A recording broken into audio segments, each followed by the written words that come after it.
You can bury it. You can ignore it. You can tell yourself it's in the past.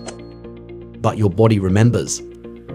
That's the reality of trauma, not just as a psychological wound, but as a living imprint on the nervous system, brain, and body.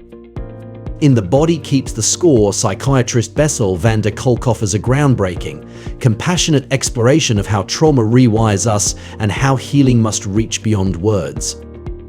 This is not just a medical book. It's a survival manual, a roadmap back to safety, connection, and wholeness. Let's walk through it gently. Chapter 1. Trauma changes the brain. Trauma isn't just what happens to you. It's what happens inside you when the world becomes unsafe and you have no power to stop it. Van der Kolk explains how trauma hijacks the brain. The amygdala, our fear center, becomes hyperactive. The prefrontal cortex, responsible for reasoning and regulation, goes offline. The hippocampus, which processes memory, becomes unstable. This is why trauma survivors relive memories as if they're happening now, feel out of control without knowing why, react with panic to harmless situations.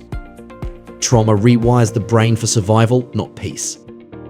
And until the body feels safe again, the mind can't fully heal. Chapter 2. The body remembers what the mind tries to forget. We like to think healing is a mental process, that if we understand our pain, we can outthink it. But trauma is stored in the body.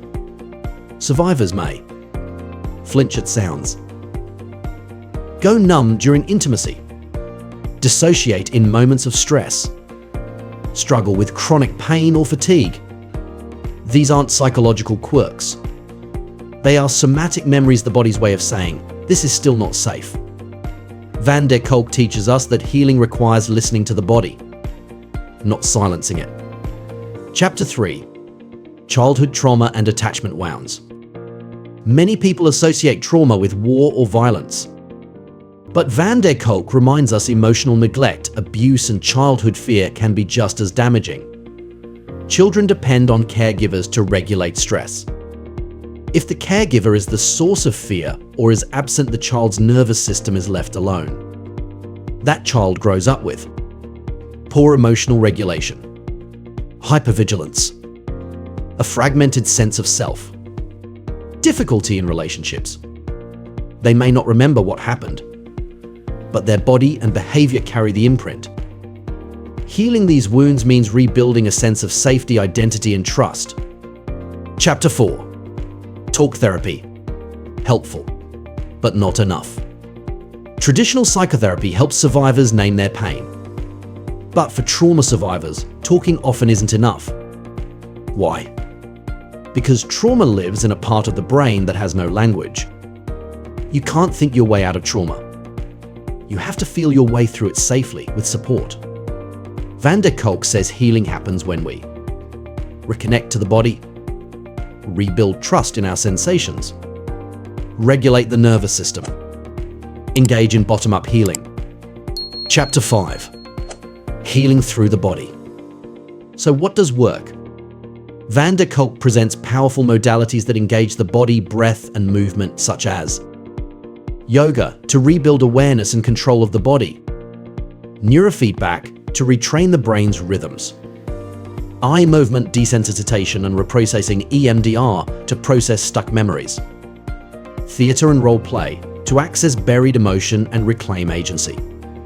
These approaches work with the body, not against it. Because trauma isn't just remembered. It's reenacted until it's released. Chapter 6. Trauma and relationships. Trauma isolates. It teaches us that other people are dangerous or that we are unworthy of love. But the paradox is we heal in connection. Van der Kolk emphasizes attachment repair, he says. Safe relationships help regulate our nervous system. Being seen and accepted reduces shame. Rebuilding boundaries helps restore autonomy. Recovery isn't just personal, it's relational. Sometimes the most powerful healing comes from one person saying, "I'm here, I see you, you're safe now." Chapter 7. The inner legacy of trauma, shame and fragmentation. Many trauma survivors don't say, "This happened to me." They say, "This is who I am." They internalize shame. They see themselves as broken, bad, or weak. Van der Kolk explains how trauma splits the self. One part clings to survival. Another stays frozen in the moment of pain. A third may numb, hide, or perform. Healing means helping these parts come home. It means learning to say, "I am not my trauma." What my trauma? What happened to me is not who I am. Chapter 8. The politics of trauma, systems and society. Van der Kolk doesn't just talk about individual healing. He also challenges institutions, medical, educational, legal, that ignore or worsen trauma. He critiques over-medication, misdiagnosis, punitive schooling, prisons as trauma amplifiers.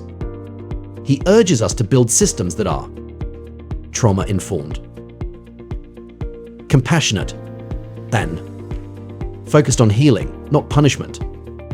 Because a traumatized society produces traumatized individuals, and the way out is collective awareness. You may carry wounds you don't remember. You may react in ways you don't understand. That doesn't mean you're broken. It means your body remembers what your mind had to forget. Healing is not linear.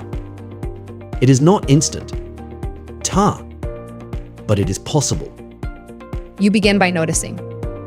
You continue by feeling. And you heal by returning to yourself gently, over and over again. If this resonated, subscribe to Real Deep Understanding.